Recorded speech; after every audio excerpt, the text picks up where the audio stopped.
Nacházíme se v bavorských Alpách na Obersalzbergu, jen kousek nad městečkem Berchtesgaden, v místě, které se po roce 1933 proměnilo z klidného letoviska v přísně střeženou Führersperrgebiet. Právě zde si Adolf Hitler vybudoval svůj Berghof, faktické druhé vládní centrum Třetí říše, kde strávil více času než v Berlíně a kde padla osudová rozhodnutí o začátku druhé světové války. Celý tento horský hřbet byl hermeticky uzavřenou pevností a domovem nacistické elity, kde se pod maskou falešné horské idyly a úchvatných výhledů psaly nejtemnější kapitoly dějin 20. století.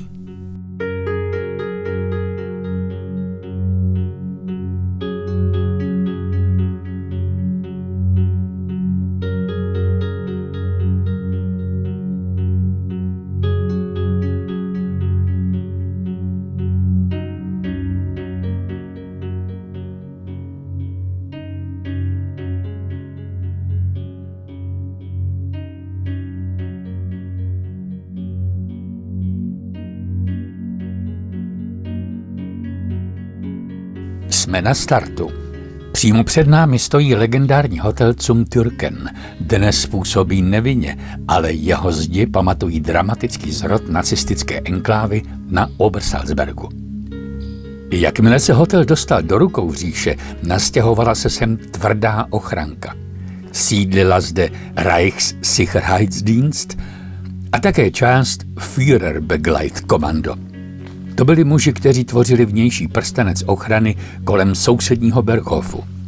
Právě tady, kudy jdeme, parkovali černé limuzíny Mercedes. Postávali tu muži v uniformách SS, kouřili cigarety a kontrolovali každého, kdo by se chtěl přiblížit k diktátorovu domu. Odtud z tohoto místa, prosyceného strachem a ostražitostí, vycházel Hitler na své pravidelné odpolední procházky. A my teď půjdeme v jeho stopách.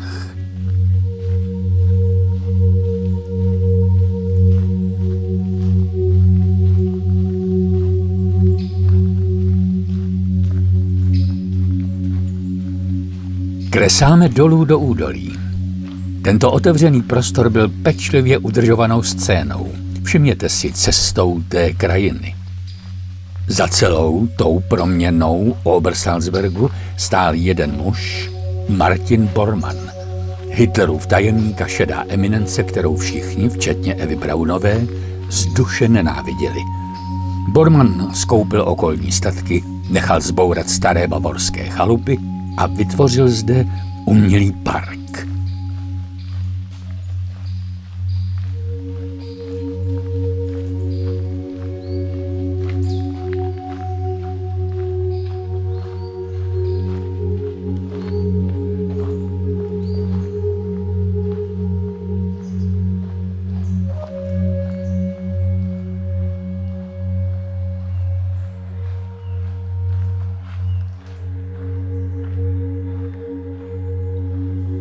Tudy, kudy jdeme, kráčela dennodenně bizarní skupina. Rituál byl neměnný. Kolem 2. hodiny odpolední po obědě vyšel Hitler z Berghofu. Většinou měl na sobě civilní oblečení, typický šedý plášť a velurový klobouk, v ruce hůlku, kterou ale nepotřeboval. Byla to jen rekvizita.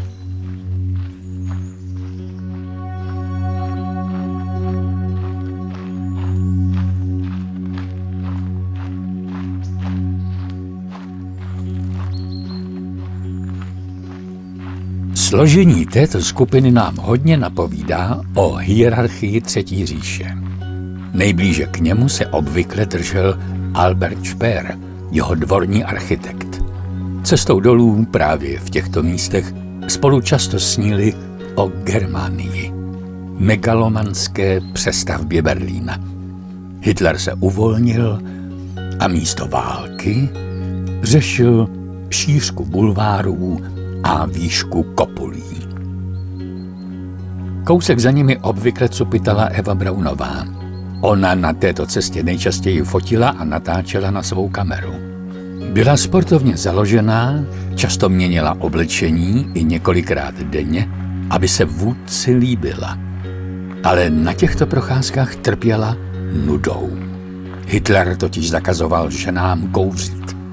Eva byla silná kuřečka, takže si představte, jak celou tuto hodinovou cestu trpí abstinenčními příznaky, zatímco muži vedou nekonečné monology.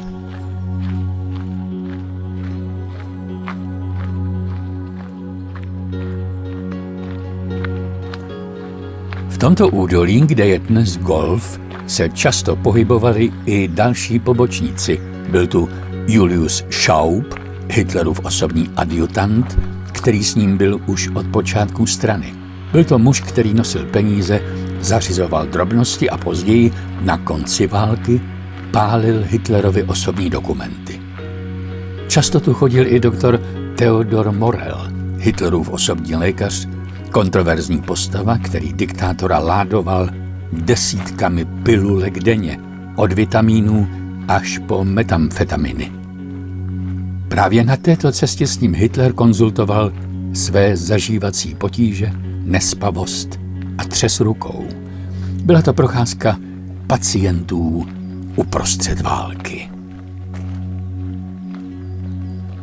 Tento otevřený úsek byl noční můrou pro Hitlerovu ochranku.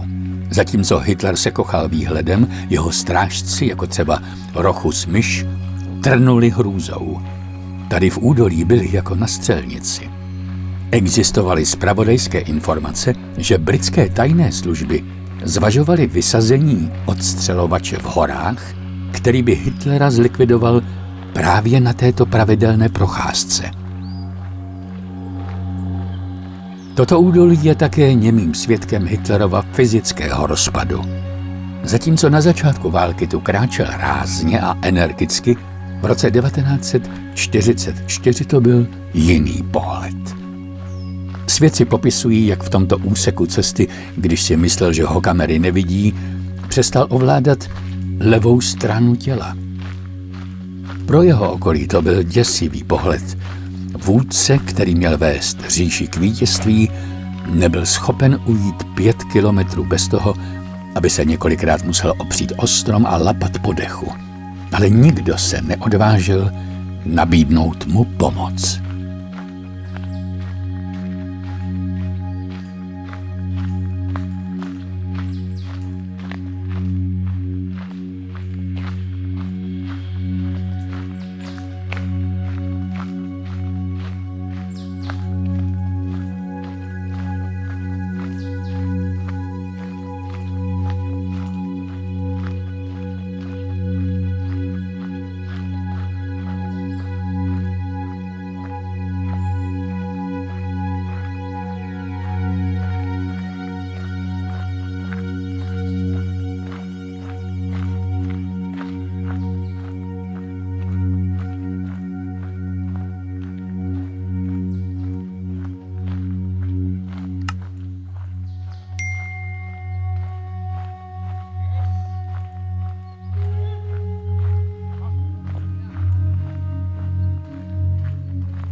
Vcházíme do lesa.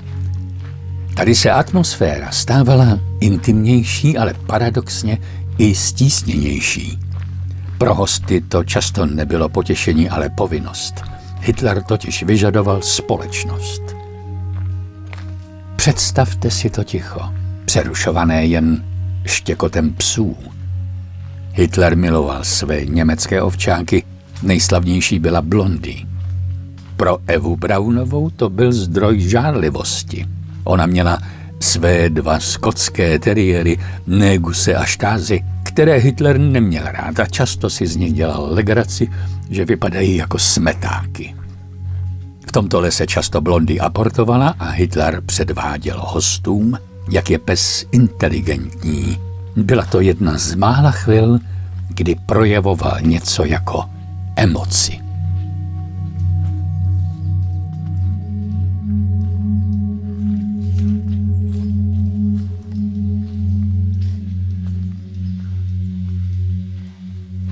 Tady v lese platila přísná etiketa. Nikdo nesměl jít před Hitlerem. Pokud se zastavil u stromu, aby promluvil o přírodě, zastavili se všichni. Vzadu za skupinou se často vlekly sekretářky Christa Schröder nebo později Traudl Junge. Ve svých pamětech pak vzpomínali, jak byly tyto cesty úmorné. Hitler opakoval stále stejné historky z dob bojů o moc, stále stejné vtipy o svých politických oponentech. Všichni se museli smát, všichni museli přikyvovat. Byla to zlatá klec.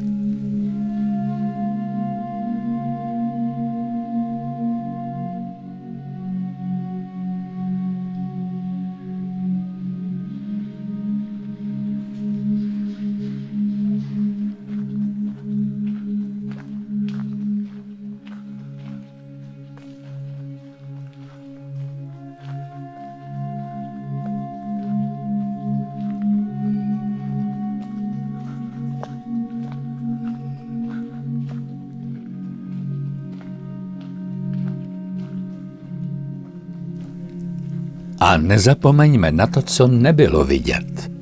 Les kolem nás byl plný očí. V určité vzdálenosti od cesty, skryti za stromy, postupovali příslušníci komanda SS. Každý pohyb v lese byl monitorován. Dokonce i v této zdánlivé idyle měl Hitler strach z atentátu.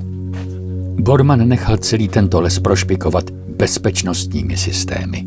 Pod námi v zemi vedly kilometry kabelů, spojujících bunkry a strážnice. Jak jdeme dál, můžeme si vzpomenout i na návštěvy, které touto cestou museli projít. Chodil tudy Mussolini, když se snažil přesvědčit Hitlera o svých plánech. Chodil tudy britský premiér Chamberlain, i když ten raději jezdil autem. Ale pro vnitřní okruh Hitlera, pro Goebbelse, Ribbentropa a Göringa, pokud nebyl na lovu, byla tato lesní pěšina místem, kde se kuly pikle. Kdo šel vedle Hitlera, ten měl moc. Kdo byl odsunut dozadu, upadl v nemilost.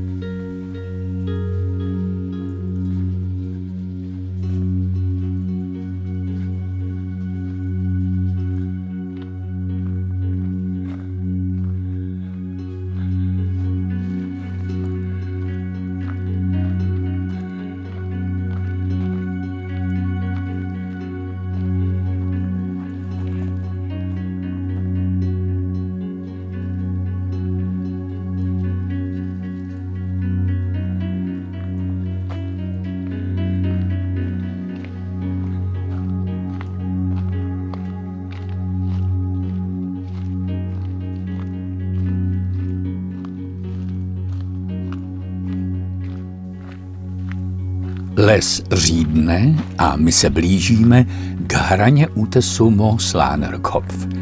Tady se nálada vždy změnila. Konec cesty znamenal blížící se odpočinek.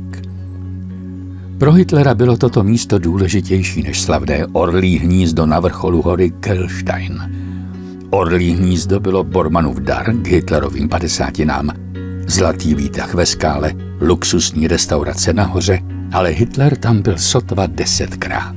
Bál se, že se výtah zasekne, bál se řídkého vzduchu a bouřek. Kdežto sen k Teehausu chodil denně. Tady se cítil bezpečně. Znal tu každý kámen. Budova, která tu stála, byla dílem architekta Rodericha Ficka. Byla dokončena v roce 1937.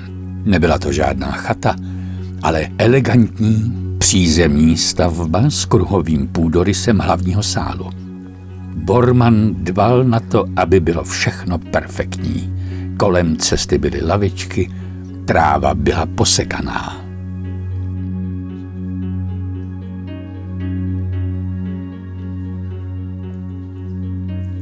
Když tudy ale Hitler kráčel v roce 1944 už jako zlomený nemocný muž, Tato cesta byla jednou z mála jistot, které mu zbývaly, zatímco se jeho říše hroutila.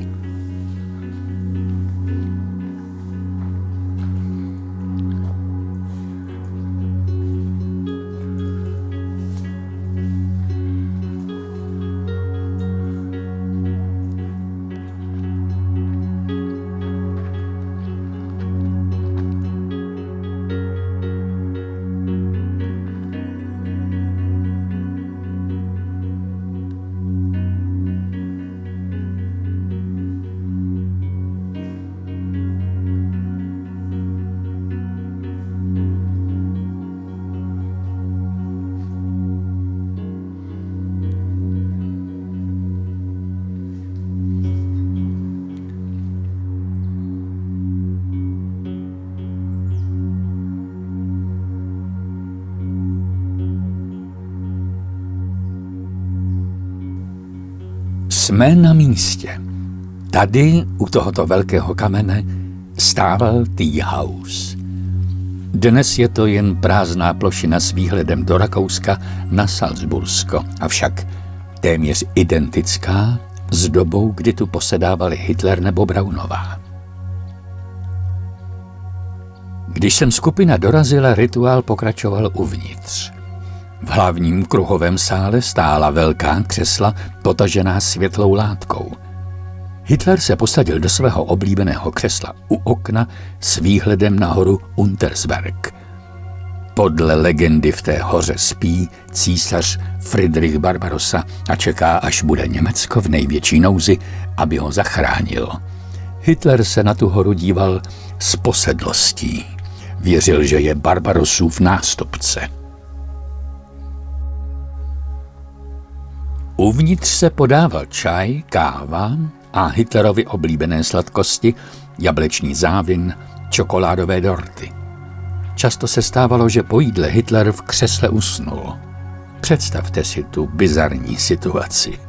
Vůdce Třetí říše spí s otevřenou pusou a kolem něj sedí nejmocnější muži Evropy, generálové, ministři a šeptají, aby ho nevzbudili. Nikdo se neodvážil odejít. Eva Brownová si v takových chvílích často tiše četla módní časopisy nebo si lakovala nehty. Hitler filozofoval o náboženství, nebo že křesťanství je pro slabochy a jak se po válce přebuduje svět. Tady se rozhodovalo o osudech milionů. Často mezi soustem dortu a lokem bylinkového čaje.